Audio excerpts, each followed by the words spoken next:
Si on fait une application, donc si on veut calculer par exemple 4x au carré moins 9, alors déjà on va devoir bien faire apparaître le carré. Donc ça on va pouvoir écrire aussi 4x au carré moins 3 au carré. La question c'est qui est le a? Donc a au carré, donc ici ça correspond à tout ça, ce 4x qui est mis au carré. J'ai bien le signe moins comme était énoncé, moins. Deuxième chose, c'est le b qui est mis au carré, c'est-à-dire le 3 ici qui est mis au carré.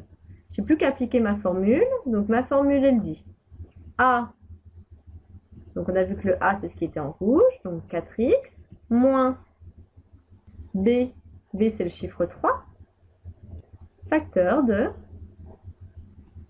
a, donc c'est ce qui était en rouge, 4x, plus le b, ce qui était en bleu.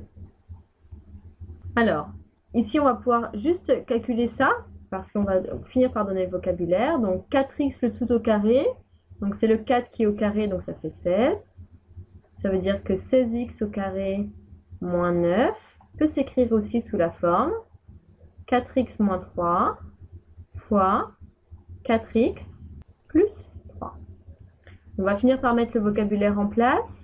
Qui va être la forme développée? Je vous laisse répondre. Donc la forme développée, c'est celle-ci, puisque la forme développée, c'est celle qui correspond à une somme d'éléments. Donc ici, j'ai bien 16x au carré à qui j'ai ajouté moins 9. Donc elle, c'est la forme développée. Et qui est la forme factorisée? Donc produit de facteurs, c'est l'autre, puisque j'ai cet élément-là fois cet élément-là. Donc ça, c'est la forme qu'on appelle factorisée.